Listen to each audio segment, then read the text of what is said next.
ustedes? Muy buenas noches, bienvenidos, bienvenidas. Y bueno, aquí el invierno está haciendo sus primeros estragos entre las personas de edad, por supuesto.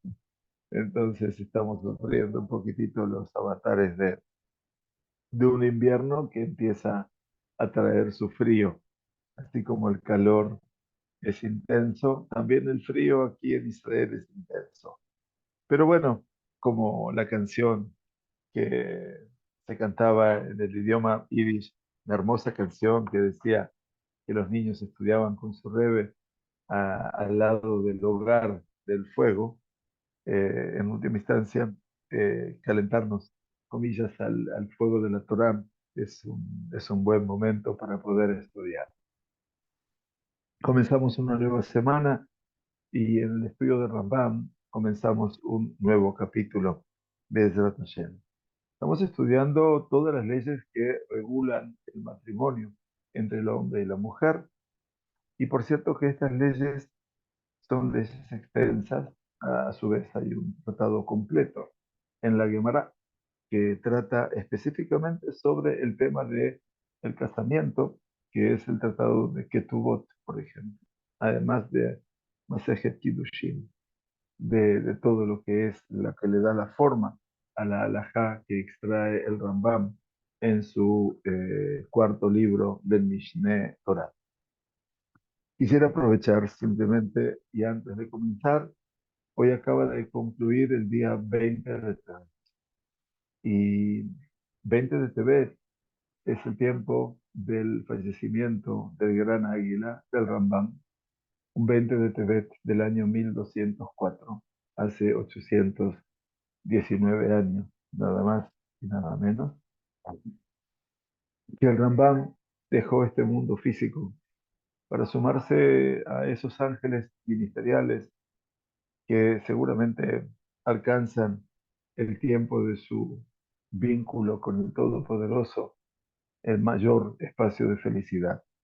Rambam, que había nacido en el 1135 en la ciudad de Córdoba, en España, y los avatares de la vida lo llevaron a ser un nómade junto con su familia, hasta que recaló en sus últimos años de vida en Fostat, en Egipto.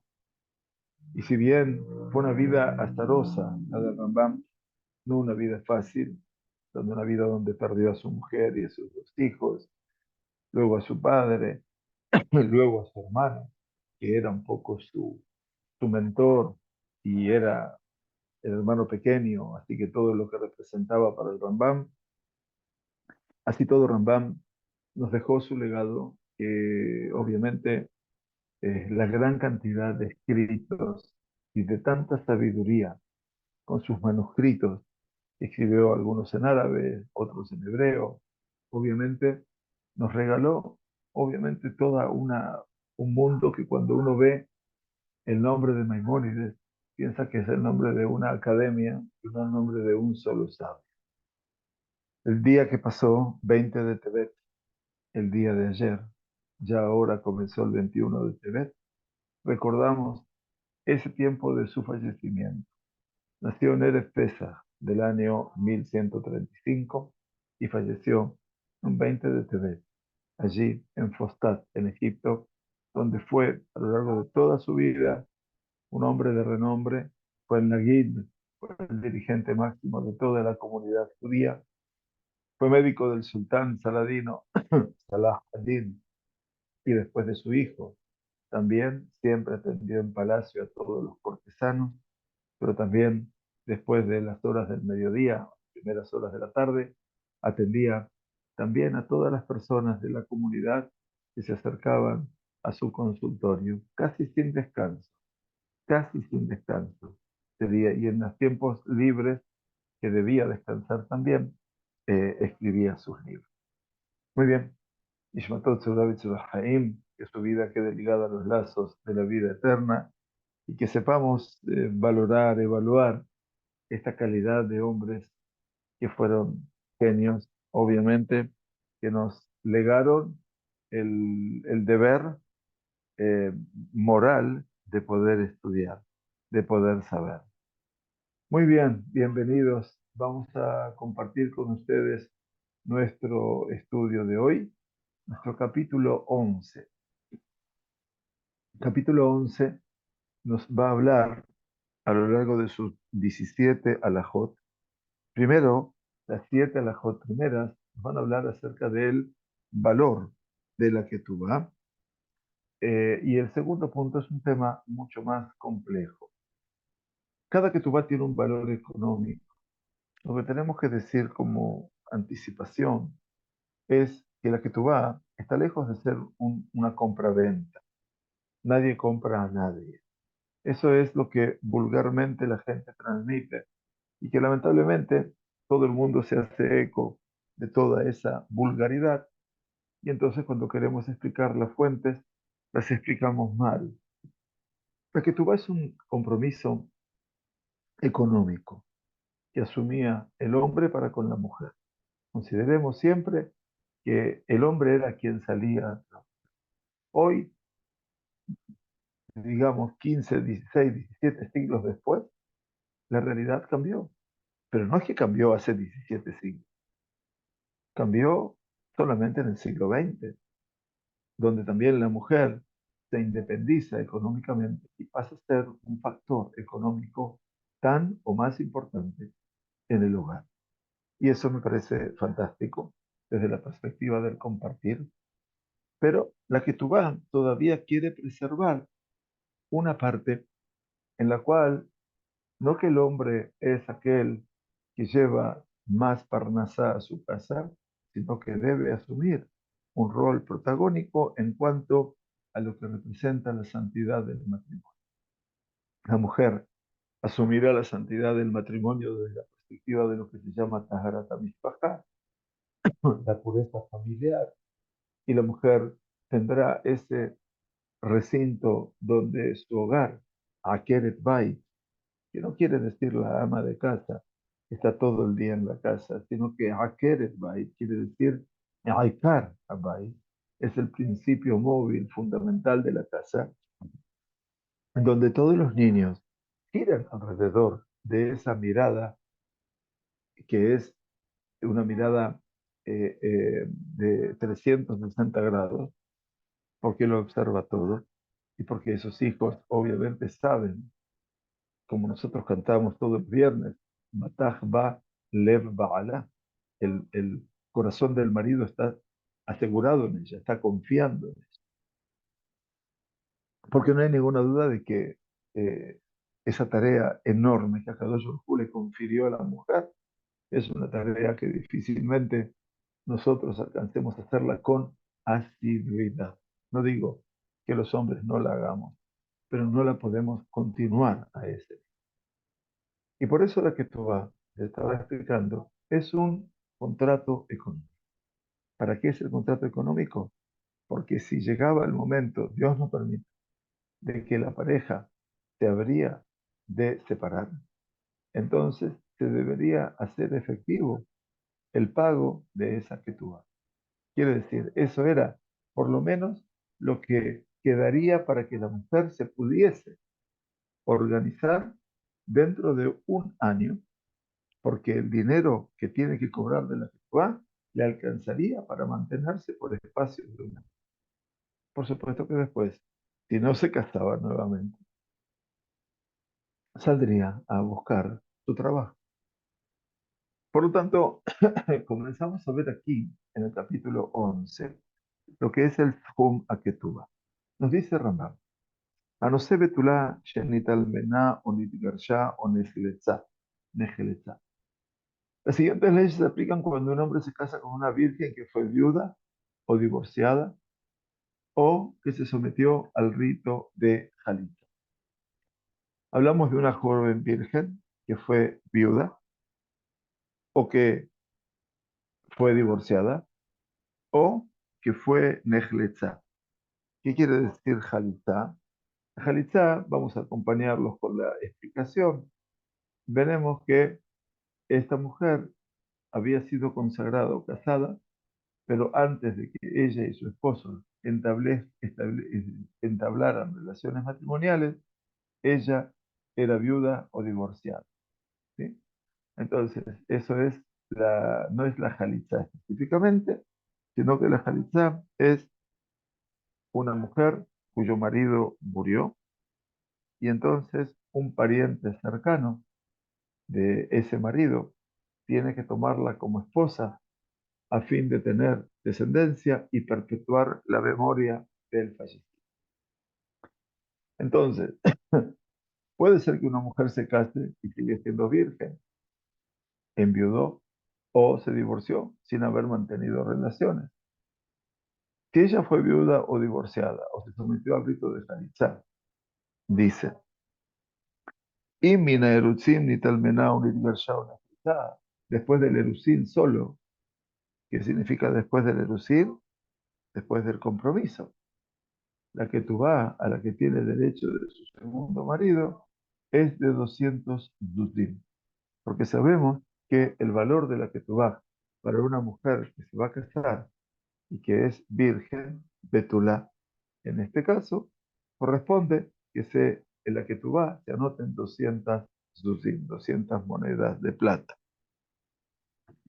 Veim minan isuim.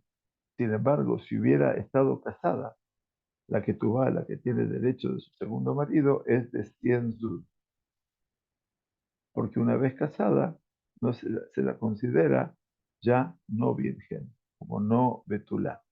Bien, entonces es importante, obviamente, que entendamos que existe un valor económico que en este caso, eventualmente, es siendo virgen, 200 dútim, por más que había estado casada o viuda o pasado la jalitza. Pero si comprometida, me refiero, perdón. Pero si estuvo casada, ya se la considera como no virgen.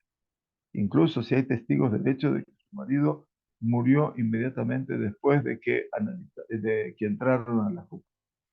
Acuérdense que en Nisuí, en el casamiento, estudiamos la semana que pasó, era entrar debajo de la. Esta mujer se comprometió, la primera, pero no entró a la jupa. Entrar a la jupa significa estar casada.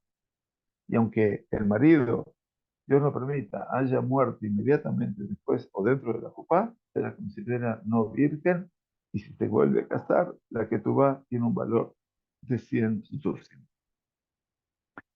Nos dice el Rambam, Vejena no se betulá meshufredet o guiores o shukuyá.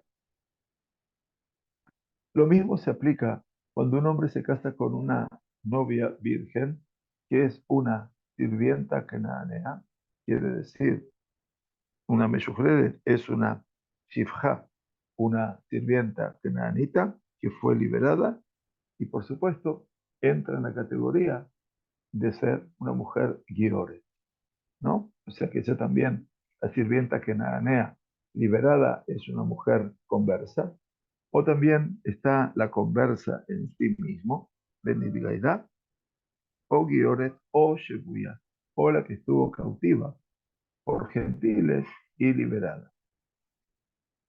Bueno, hablando de cautivos, pedimos obviamente por todos ellos hasta el día de hoy, lamentablemente. Ahora bien, nos dice Rambam, y Nishtajrera, Shifja, Benit Gaida, Goya, Beniteta, Shebuya, si la sirvienta Kenaanita ha sido liberada, o la mujer conversa ha abrazado al judaísmo, o las mujeres cautivas han sido redimidas antes de cumplir los 3 años y un día, Shalosh Shanim Beyom Echad, quiere decir 3 años y un día. ¿Qué significa 3 años y un día? Miren una cosa interesante que vamos a tratar de explicar. Dice, a ver, un minutito, ahí estamos, si lo puede poner el llamado y si no lo vamos a buscar. Dice, la razón es que incluso si una mujer tuvo relaciones sexuales antes de los 3 años, su himen volverá a crecer, como se indica en el 3, basado en que tuvo 11b. O sea que eventualmente el himen, que es los betulot, vuelven después de un tiempo. Quiere decir que si esa mujer fue liberada eventualmente, o la conversa ha hecho su conversión, o las mujeres cautivas han sido redimidas antes de cumplir los 3 años y un día, entonces tienen derecho a una ketubá de 200 sus. Y si esto ocurrió después de que alcanzaron esa edad, su ketubá es solo de 100 sus. Quiere decir, después de 3 años y un día, o sea, antes han sido redimidas antes de cumplir los 3 años y un día, tienen derecho a una ketubá de 100 susim, de 200. Y si esto ocurrió después de que alcanzaron esa edad, su ketubá es solo 3 de 100. Entonces, obviamente pudo haber estado en un periodo determinado de su vida y por lo tanto queda claro de que en este caso hay una diferencia de 200 sus como la mujer comprometida y 100 sus como la mujer que ya estuvo casada. Ahora bien, la pregunta de Rambam es la siguiente. La elu que tu amea, entonces la pregunta que ustedes se hacen y que todos nosotros nos hacemos es porque nuestros sabios ordenaron que estas mujeres recibieran una ketubá de solo 100 sus, a pesar de que son vírgenes. O sea, ¿por qué ocurrió después de que alcanzaron esa edad, los 3 años y un día? Y entonces dice el Rambam, oír vejezcata nesubayet, porque es una presunción que se puede aceptar como un hecho, que una mujer casada tendrá relaciones maritales. Y de la misma manera que una sirvienta, una mujer gentil y una mujer cautiva de gentiles habrá tenido relaciones. Ya los Jajamim hablaban, ¿no es cierto? Y entonces, por lo tanto, ordenaron que dichas mujeres tuvieran derecho solo a 100 monedas de plata, ya sea que mantuvieran relaciones o no. En todos los aspectos se le considera no virgen. Triste, pero digamos triste. Es una realidad, pero esa presunción hace de que entendamos que existe aquí una realidad que, bueno, todo lo que también pensamos en las pobres mujeres que siguen cautivas en las manos de estos demonios, de esta barbarie, que son los terroristas del Hamas y el Majemamo de la Yihad Islámica, en última instancia, lo que entendemos también es que algo de eso ha pasado, lamentablemente. Ahora bien, aparece entonces en la alajá número 3, Mukat Etz. Quiere decir, Mukat Etz es una mujer que ha perdido su virginidad, pero por una cuestión accidental. Quiere decir, no porque ha sido, obviamente, ha tenido relaciones sexuales. Mukat Etz, como dice nuestra explicación, una mujer golpeada por un trozo de madera. Una mujer que afirma que no tuvo sangrado del himen en el momento de su primera experiencia sexual, porque previamente había sido golpeada por un trozo de madera y le habían hecho sangrar en ese momento. Como se menciona en la Alajá 10, más adelante, el término se usa para referirse a cualquier mujer que afirma que su falta de sangrado del himen se debió a causas distintas a hoy.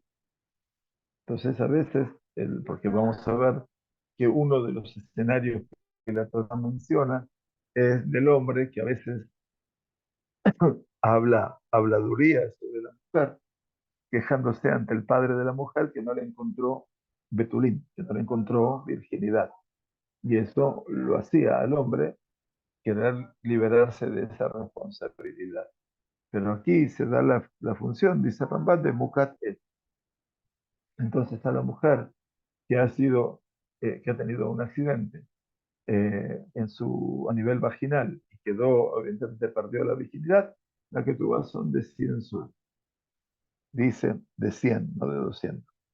Aval, dice al menache y betulash ma, incluso si su marido se casa con ella bajo la presunción de que ella era virgen y luego descubre que ella es una mucatet, ella tiene derecho a una ketubá de 100 sul.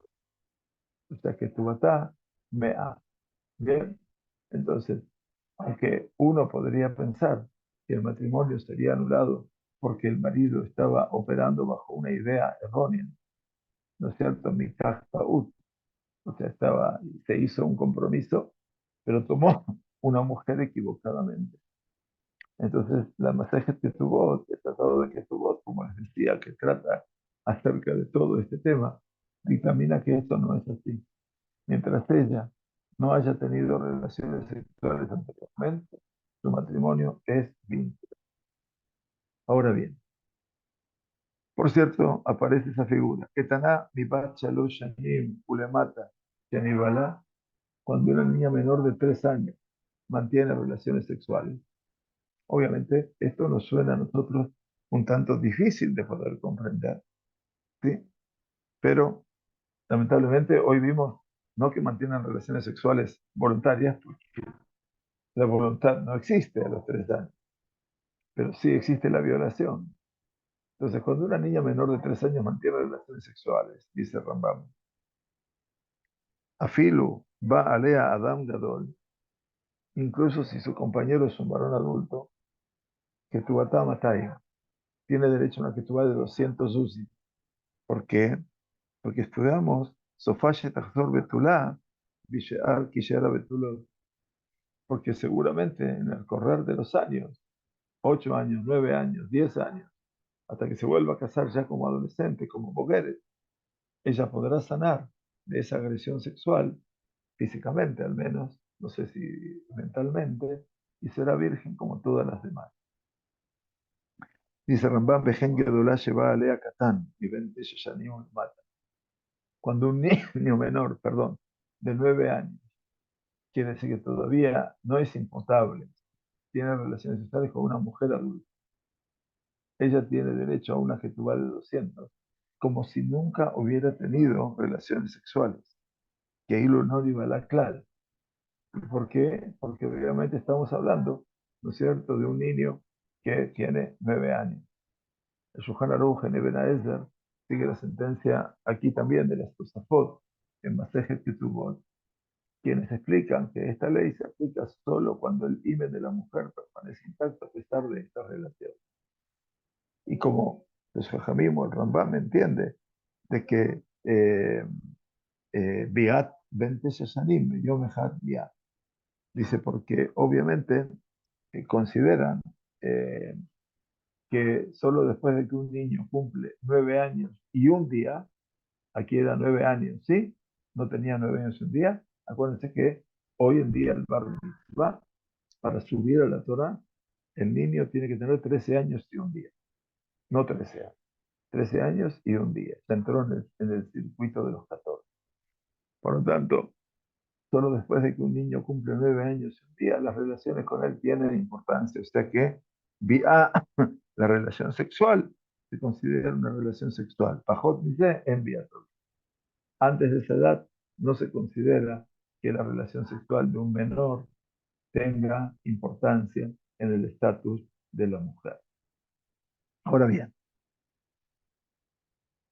nos dice el Rambam, Betulá Shei Bogeret o Sumá o Ailonit, una virgen que sea Bogeret. Todos recordamos que la Bogeret, ¿quién era?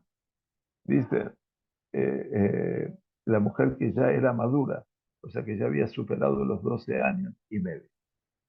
O bien, que es ciega, que juega este concepto del ciego. La Masejet, tratado de que vos te explica que tenemos que una mujer así haya sufrido un sangrado del himen por causas distintas al COVID, pero no se habrá dado cuenta del hecho, porque lamentablemente es ciega. O bien, teníamos la figura en los primeros capítulos de la Ailonit. Dice, la Ailonit, habíamos estudiado, tiene todas las implicancias de una mujer. Vimos en Masaje Ketubot que dado que una Ailonit se considera una bogueret, este punto debe aclararse al igual que con respecto a una bogueret. La norma anterior se aplica solo cuando el marido tenía conocimiento de la mujer era Ailonit. Si él no estaba consciente de este hecho, la mujer no tiene derecho a recibir ketubá en absoluto, como se explica mucho más adelante en el capítulo 24 a la K2. pero estudiamos, obviamente, en las condiciones de lo que fueron las condiciones de la mujer. Acuérdense que empezábamos estudiando de, de la Bogueret, teníamos el estatus de la Ketaná, de la pequeña, tenemos después la Nahara, dice, y que traía ya vello pubiano, eventualmente, y después queda por 6 meses como Nahara, como joven. Y entonces después llegó a los 12 años y un día y no había llegado, entonces después crece para ser Boguet. Ahora bien, ¿qué era la Ilonit?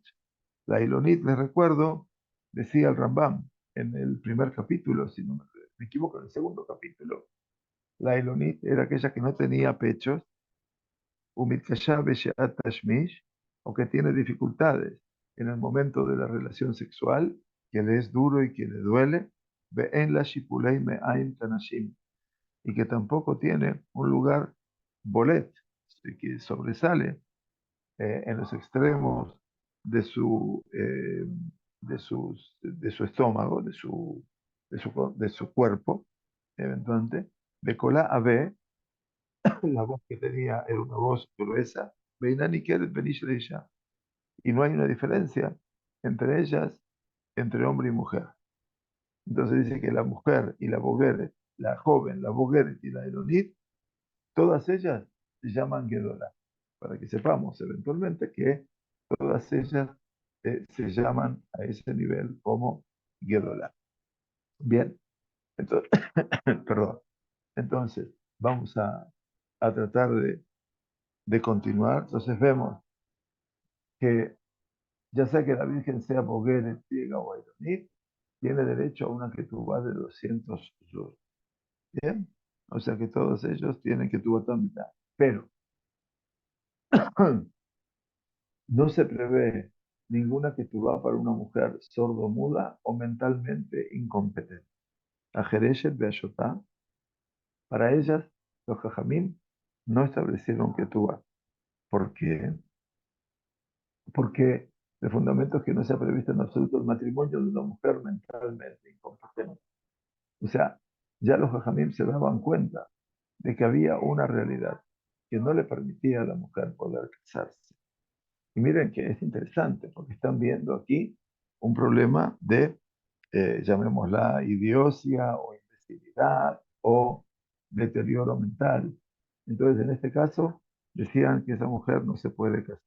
Ahora, con respecto a la Jereshet, a la sordomuda, dicen el Rambam, "Afalpiche y Yesh la Nisuim y aunque nuestros sabios tomaron disposiciones para su matrimonio, quiere decir que por nuestros sabios la mujer sordomuda se puede casar. No le dieron derecho a una ketubá para que un hombre no se abstuviera de casarse con ella. ¿Qué quiere decir? Dice, lo tecno que déjelo y maneúvelo y se vota. Para decir que los hombres, si tenían que hacer una ketubá para ella, entonces no se casarían por ella. Y de esta manera se podrían casar. Así como ella no tiene derecho a una ketubá, tampoco su marido está obligado a ordenarle sus medios de vida, ni a concederle ninguna otra condición de las ordinarias del contrato matrimonial. Claro, en este caso sería la ley fría, en este caso, que no le correspondería. Y sin embargo, dice, pero si se casa con una mujer sordomuda, se remedia su problema, tiene derecho a una ketubá y a las demás condiciones del contrato de esta manera. Y la cantidad de su ketubá es 100 yud. Quiere decir la mitad, incluso si era virgen del matrimonio original, en la actualidad no lo es. Así sostiene el punto de la halajá. Ahora miren ustedes cómo se ha avanzado en este punto, que por supuesto hoy tenemos casamientos de mujeres que son sordomudas, que han aprendido a hablar eventualmente, y que es una cosa muy emocionante, y en la cual la mujer entiende perfectamente.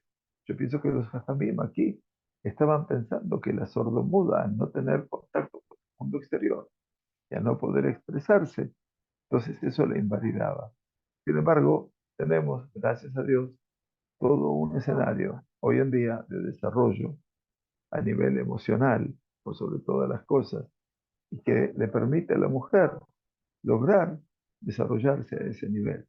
La debilidad mental ya es diferente, porque en ese caso no tenemos caminos con los cuales poder asegurar que ese matrimonio eventualmente sea definitivamente viable. Pero con una mujer sordomuda, las cosas hoy han cambiado sustantivamente. La alhaja número 5 de las 7 primeras que hablan sobre el valor de la Ketubá, estamos estudiando, dice la alhaja número 5, un minutito.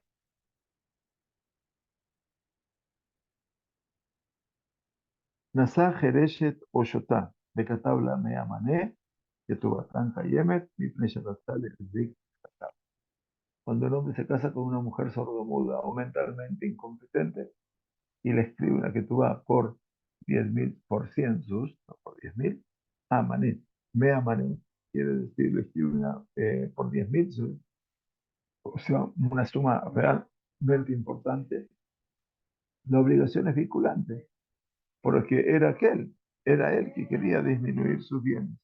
Quiere decir que él perdió su dinero por su propia voluntad, a pesar de que no debía hacerlo, porque podía quedar eximido de pagar una escritura, él decidió pagar. Jeresh o Shotesh en la segunda científica.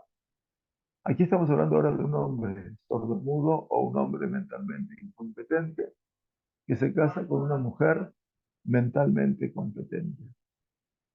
Incluso si después de la discapacidad del sordomudo desaparece. Yo no les puedo explicar necesariamente cuál es la incapacidad, la discapacidad que desaparece, porque la sordomudez eventualmente es una condición de por vida, no me cabe duda. Pero sí todo, lo que yo sí puedo entender es que existen formas y caminos de poder superar esa condición.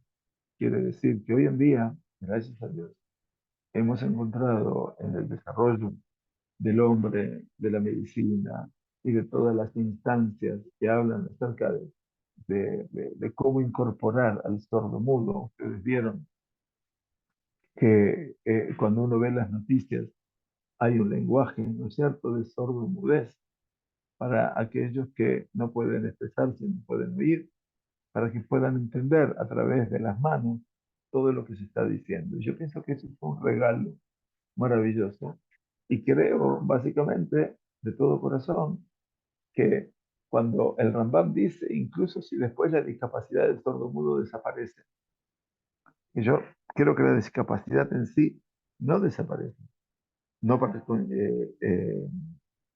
no para contradecir al Rambam, por supuesto, sino que digo,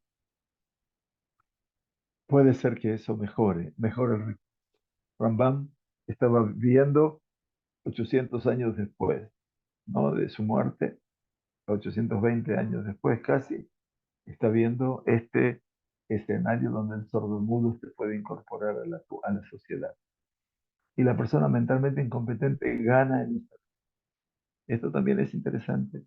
Quiere decir que puede haber un tratamiento donde Nishtapé o Nishtapá a Shoté, que es un poco más difícil, pero gana estabilidad.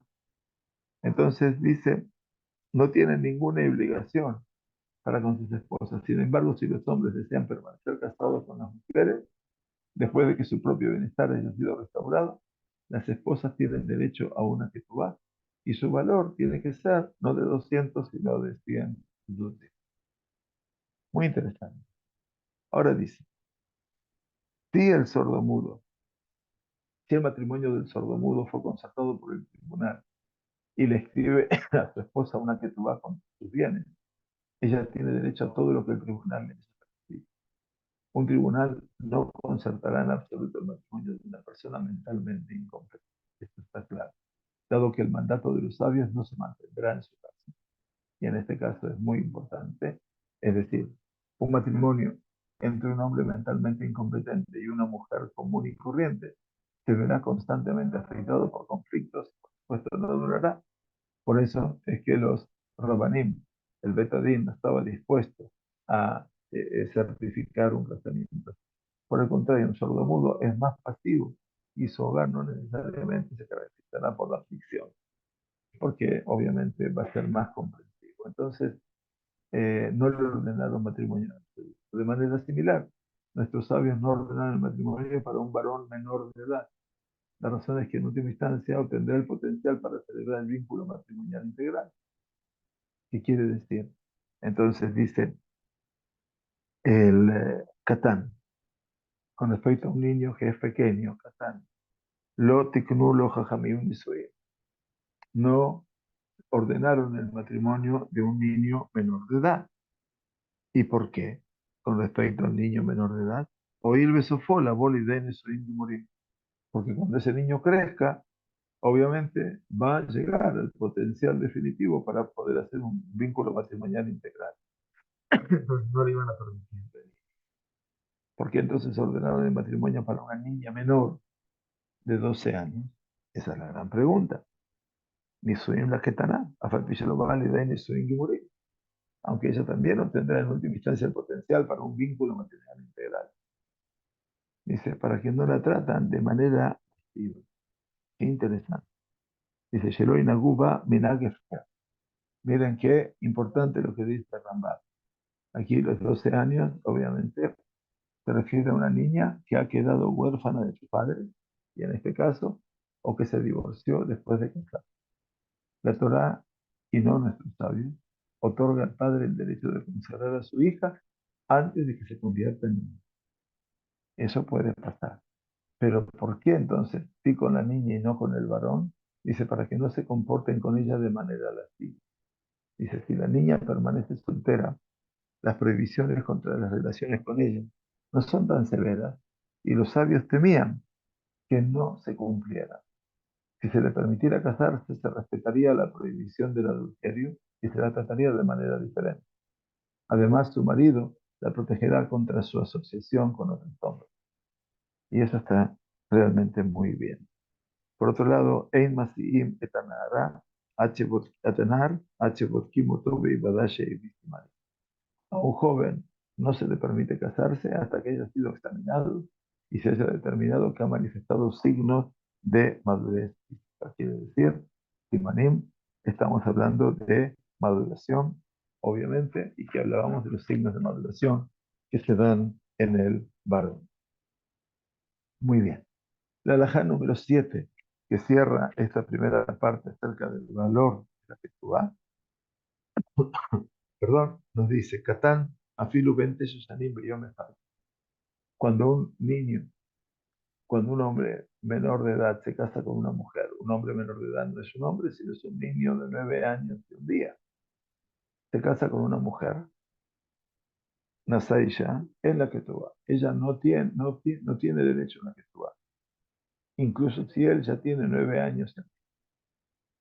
Ahora bien, si él alcanza la mayoría de edad, ve, Beim Igdil, si alcanza la mayoría de edad. Ahora tenemos que ver qué significa el Igdil a ese nivel y permanece casado con ella, ella tiene derecho al requisito fundamental de la fe. ¿Qué quiere decir? Todos los requisitos fundamentales de la Ketubá, pero no cualquier cantidad adicional que el joven agregue al contrato como se suele agregar. Sabemos que existe una tosefe a todo lo que es el mundo de la Ketubá. Están los 200 sus y a su vez una tosefe, un agregado. Entonces dice, solo los requisitos fundamentales de la Ketubá, pero no cualquier cantidad adicional que el joven agregue al contrato matrimonial, a menos que renueve ese compromiso después de alcanzar la mayoría de edad. Quiere decir, cuando ese niño llega a los 13 años y un día, ya se considera mayor de edad. Bien, entonces de lo contrario, dicho compromiso, como cualquier compromiso asumido por un menor, carece de sustancia. Además está obligado al requisito fundamental de la Ketubá, solo cuando entabló relaciones matrimoniales con su esposa después de haber alcanzado la mayoría de edad. Acuérdense que 9 años no se lo considera vía, no se lo considera relación sexual, se la considera a partir de 9 años y un día, pero tiene que alcanzar también la mayoría de edad. Está obligado al requisito fundamental de la que tú vas solo cuando entabló relaciones matrimoniales con tu esposa después de haber alcanzado la mayoría de edad. Caso contrario, el matrimonio y por tanto el contrato matrimonial no tienen consecuencias. Con respecto a los requisitos fundamentales de la Ketubá, Rambam escribe en su comentario a la Mishnah del Tratado de Ketubot que ella tiene derecho a 200 cientos dependiendo de su estatus en el momento de la boda. De manera similar, cuando un hombre se convierte junto con su esposa, aquí tenemos Ger Shenit Gayer Ubeish, la persona que hizo la conversión junto a su esposa, ella tiene derecho, como escribimos, a una que tú vas a decir. Fue con esa intención que mantuvo su matrimonio. Quiere decir, el concepto es que el Rosh, Rabbeinu Asher, difiere de lo que dice Rambam y sostiene que las leyes que se aplican a un converso son las mismas que se aplican a un menor. El Shulchan Aruch alude a ambas opiniones, Maran Yosef Karo en el Eben Haezer, que explica la posición de Rambam, incluso si un converso hizo un compromiso de más de 100 sus con su esposa, cualquier suma superior a 100 sus se considera una adición a la ketubá y por lo tanto ya no vinculante cuando el converso acepta su nuevo estatus como judío. Por lo tanto, hoy en día cuando llenamos una ketubá de una persona o de dos personas que hicieron la conversión, la ketubá tiene un valor de 100 sus. Y esto sigue la regla del Rambam obviamente, y Maran Shulchan Aruch lo determina. Bueno, a partir de aquí entramos en la última parte del capítulo 11, que tiene que ver fundamentalmente con un tema complejo que es Ta'anat Betulim, quiere decir la demanda por la virginidad. Dice Kol Betulá Sheketubatá Matai, siempre que una novia virgen tiene derecho a una ketubá de 200 monedas de plata, 200 tus, y es la Ta'anat Betulim. Existe la posibilidad de emitir un reclamo contra ella negando su virginidad. Eso puede pasar. Ta'anat Betulim es una demanda que la mujer el marido no le ha hallado virginidad. Bedina y su ley, por supuesto, su halajá es Shemafsida etikar ketubata, que pierde esas 200 monedas. Eso puede pasar. Dice, Bejor Sheketubata Maneo Sheloti Kinula Jajamim Ketubá. Dice, y cuando por el contrario una novia tiene derecho a una ketubá de solo 100 suces, como dijimos, por ejemplo, la mujer de la Giore, incluso una mujer que quedó viuda después de la boda, antes de entablar relaciones con su marido, como explicábamos, aunque su segundo marido se casa con ella pensando que es virgen, no hay posibilidad de presentar la demanda contra ella, porque estuvo casada. O los sabios no le dieron derecho a una ketubá en absoluto. ¿Por qué? Porque dice que la obligación de conceder a una novia virgen una ketubá de 200 sul es de origen rabínico. La Torah dice que Ikaj ish isha ubealá, cuando tome. El tomar una mujer representa tomar a través del Dios. Al mismo tiempo que nuestros sabios instituyeron esa obligación, otorgaron al marido una salvaguardia, que su palabra sería aceptada con respecto a una reclamación que negaba la virginidad de la mujer. En estos casos, dado que a la mujer no se le concedió el dinero adicional, o sefer, el agregado, la salvaguardia proporcionada por los sabios tampoco se habrá de aplicar, dice el Magid Mishnah. No hay posibilidad de emitir un reclamo contra ella negando su virginidad, cuando no tiene derecho a la ketubá. De manera similar, si un novio entra en privacidad con su arustá antes de la boda, con su comprometida antes de la boda, no hay posibilidad de pedir un reclamo contra ella negando su virginidad, porque ya él, obviamente, estuvo con ella en Ijud, se reunió con ella, se unió con ella, y sospechamos que el novio tuvo relaciones con ella y luego olvidó el asunto. Así lo explica Rashi en Matejet que tuvo. Y esto, obviamente, representa el ancho mundo de todo lo que también a veces puede deshacer un matrimonio, lamentablemente. Vamos a continuar, Bezrat Hashem, a partir de la semana que viene, las últimas alajot, hasta las 17, si no me confundo, de este capítulo 11, que también tiene mucho de lo apasionado de lo que es el estudio del Rambam en su aniversario de fallecimiento. Les queremos agradecer a todos, desearles una buena semana, que tengamos Besorot Tovot, Yeshuot, Benejamot. Todo nuestro Sheur lo hicimos leer un Nishmat de Mijael Ashkenazi, Ben Tzvi Bemalka, Nishmatot Tzevra Besar Haim, un exquisito miembro de nuestra comunidad que nos abandonó en forma temprana. Quiera a Kadosh Baruj Hu ligar su alma a los lazos de la vida eterna. Que estemos muy bien, que estemos con buena salud y que pidamos desde el fondo de nuestro corazón por el retorno de todos los secuestrados y ante todo y por sobre todo de nuestros soldados jóvenes y no tan jóvenes que vuelvan a sus familias en paz y con vida. Gracias a todos por estar con nosotros. Muchas gracias.